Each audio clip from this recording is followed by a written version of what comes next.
Economia no contexto certo.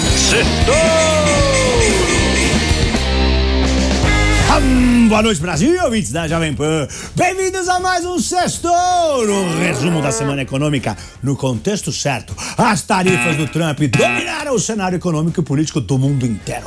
Foram o destaque principal de 9 a cada 10 manchetes nos jornais. E no caso do Brasil, o tarifaço veio sem nenhuma negociação. Em Brasília, o clima esquentou com a oposição barrando as votações em protesto contra a prisão domiciliar do Bolsonaro. Nos Estados Unidos, intensificaram os sinais de desaceleração econômica, menos vagas de emprego criadas, mais pedidos de seguro-desemprego, dispararam as chances de cortes de juros. Diretores do Banco Central já falam em cortar os juros no mês que vem. As apostas lá na CME estão dando 90% de probabilidade. Aqui, o Copom do nosso Banco Central continua cauteloso e a ata mostrou que eles devem manter os juros inalterados em 15% até 2026. Enquanto isso, a gigante BP revelou que descobriu aqui na Bacia de Santos sua maior jazida de petróleo em 25 anos. E o presidente Trump diz que pode se encontrar em breve com o presidente russo Putin. Quer dizer, vai se encontrar para falar do fim da guerra, aumentando as chances de um cessar-fogo entre a Rússia e a Ucrânia. Vamos pro Sextouro. Tarifaço. O risco é de piorar para nós. O tarifaço aos produtos brasileiros pode ficar ainda pior. Nesta quarta-feira, o presidente americano Donald Trump anunciou uma nova rodada de tarifas. 25% em cima das importações da Índia. E a justificativa foi que o país asiático continua comprando petróleo da Rússia. O recado é bem claro. O país que faz negócio com Moscou paga o preço. E se esse é o novo critério, o Brasil está na mira. Como bem me disse o Mano Ferreira no Morning Show, embora não esteja entre os maiores compradores de petróleo da Rússia, o Brasil aparece em destaque nas importações de derivados russos de petróleo, como diesel, óleo de combustível. Em junho, o Brasil foi responsável por 12% das exportações desse produto, atrás apenas da Turquia com 26% e da China com 13%. Entre janeiro e junho, o Brasil importou quase 6 milhões de metros cúbicos de diesel, quase 2/3, 61% disso veio da Rússia. É mais do que o dobro do volume que vem dos Estados Unidos, que é o segundo colocado. E não é só diesel, não.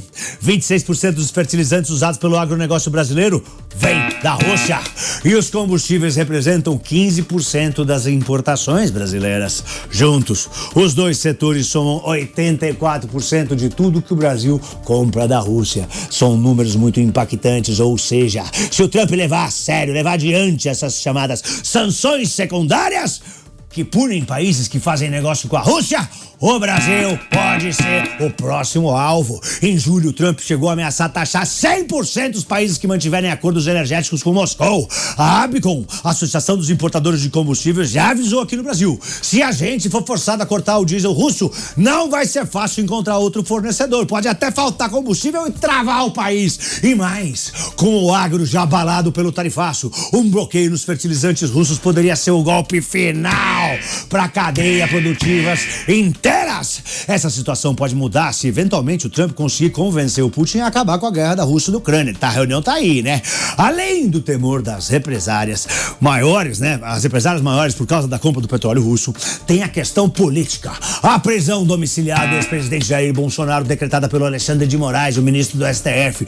Isso também poderia ser um gatilho pro presidente Trump endurecer o jogo contra o Brasil. A gente sabe, ele tem falado isso. Pode vir uma tarifa maior, pode vir sanções contra outros bancos ou outras autoridades, por exemplo. Segundo, no tarifaço, empresários se ajudam. Em meio ao tarifaço de Trump contra o Brasil, tem empresário ajudando o empresário. É o Brasil arregaçando as mangas para não deixar ninguém para trás. O Sebrae anunciou um pacote de até 30 bilhões de reais em créditos para salvar as micro e pequenas empresas atingidas pelas novas tarifas dos Estados Unidos. É É isso mesmo. O setor produtivo brasileiro está reagindo com firmeza e solidariedade. São cerca de 3.600 pequenos exportadores brasileiros que vendem diretamente para os Estados Unidos. Gente que manda café, pescado, frutas, mel, calçados, produtos têxteis, tudo para a América. E que agora correm o risco de quebrar com a tarifa de 50% que entrou em vigor quarta-feira. Mas o Sebrae quer impedir isso. O plano inclui créditos com juros baixos, garantias para quem não tem bens como colateral e até verba a fundo perdido. Para segurar a onda dos setores mais frágeis, eles estão fazendo tudo isso. E mais, o Sebrae e a Apex vão trabalhar juntos para abrir novos mercados no exterior e ampliar a presença brasileira mundo afora. Em vez de esperar, o Brasil decidiu agir e mostrar que aqui empresário não abandona empresário. 3. Lula fala em humilhação e se recusa a negociar com Trump. Enquanto Trump dispara tarifas contra o Brasil, o presidente Lula diz que não vai se humilhar para negociar com os Estados Unidos. O tarifaço de 50% já está valendo e atinge em cheio o povo do agro, a indústria, as exportações brasileiras. Mas em vez de buscar diálogo direto com Trump, Lula aposta em uma resposta conjunta com China e Índia. Diz que vai procurar os BRICS. Abre aspas, não vou me humilhar. Só ligo pro Trump se ele quiser conversar. Foi o que ele disse, o Lula, no dia em que o tarifaço começou a valer quarta-feira passada. Mas o tempo tá correndo e as empresas já estão sentindo impacto. Empregos e bilhões de reais em exportação estão em risco. O Brasil precisa de soluções e rápido. O embate de egos pode custar caro à economia brasileira. Lula não quer brigar, mas também não quer conversar. E no meio disso tudo, quem paga a conta é o Brasil. Guerra de tarifas, orgulho ou estratégia? O Brasil precisa decidir o seu caminho. 4. E os minerais críticos? O tarifaço do Trump já está valendo. Enquanto as exportações brasileiras são punidas com tarifas de até 50%, o Brasil hesita em sentar à mesa para negociar. O presidente Lula avisou que não vai se humilhar para negociar com os Estados Unidos e rechaçou qualquer conversa sobre usar os minerais críticos como moedas de troca. Já o ministro da Fazenda, Fernando Haddad, falou que os minerais, terras raras, aquelas coisas lá, poderiam entrar na negociação, sim, senhor. O Brasil tem o que o mundo quer: minérios estratégicos, terras raras, insumos fundamentais para tecnologia, para segurança global. Esses recursos são usados nos carros elétricos, por exemplo, em aviões de defesa do exército, da aeronáutica, turbinas eólicas, na medicina. E o Brasil é líder mundial em reservas de nióbio também. E tem uma das maiores jazidas de grafite, manganês e cobre.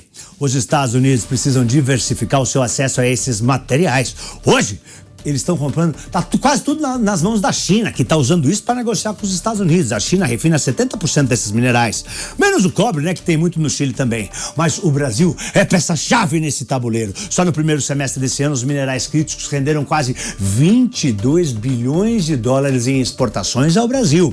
Negociar não é se render, muito menos vender a alma. Os estrangeiros já exploram o nosso petróleo, investem em energia por aqui, compram terras, operam portos, aeroportos. Isso também é soberania, que limita o controle dos estrangeiros. A soberania limita o controle dos estrangeiros. 65% da produção de petróleo do pré-sal já tem participação estrangeira. O que o Brasil não pode é ficar parado, enquanto outros países defendem seus interesses com estratégia. É hora do Brasil negociar com firmeza. Não é hora de bater o pé e perder mercado, porque quem sofre primeiro é quem trabalha, é quem produz, é quem exporta. Quinto ponto. Salário de 46 mil é pouco. E no Brasil parece que não tá fácil pra ninguém. Até o presidente Lula disse que tá apertado. Ele reclamou que ganha pouco. Diz que o seu salário de 46 mil reais não é muito depois dos descontos. Diz que fica só 21 mil reais. E ele diz com todas as letras: não é fácil a vida. Sim, senhoras e senhores, o presidente está reclamando desse salário de 46 mil. Ele esqueceu de falar dos benefícios pagos por fora. Ele não paga aluguel na sua morada oficial. Ele tem direito a morar no Palácio da Alvorada e lá na Granja do Torto. O plano de saúde completo para ele e para os seus familiares diretos é grátis. Cartões corporativos cartões com orçamento variável. Eu sei lá qual é o limite desse cartão que é usado para alimentação, viagem, combustível, hospedagem. Sem contar que tem sigilo e ninguém sabe quanto ele gasta. As viagens liberadas nos aviões da FAB, tanto oficiais quanto particulares, é jato à disposição o tempo todo. Assessores especiais e cargos de confiança extensos, uma equipe sem fim ao seu dispor. Mesmo se fosse só esses 21 mil reais líquidos, é 7 vezes mais do que ganha um trabalhador comum e 14 vezes mais do que quem ganha um salário mínimo que está em R$ 1.518. Isso me lembrou a ex-presidente Dilma, que uma vez disse: 10 mil não é dinheiro. Depois saiu correndo se corrigindo. Não, peraí, é dinheiro sim, é dinheiro sim. E pra semana que vem, teremos a divulgação da inflação no Brasil e nos Estados Unidos. Vai ter aquela bateria de dados na China. E muito provavelmente sai a reunião entre o ministro da Fazenda, Fernando Haddad, e o secretário do Tesouro americano, Scott Bessent. E, se Deus quiser, a reunião do Trump com o Putin para conversar sobre o fim da guerra com a Ucrânia. Eu sou Pablo, boa noite e um lindo fim de semana em família. Ai, Torinho! Ai, Torinho!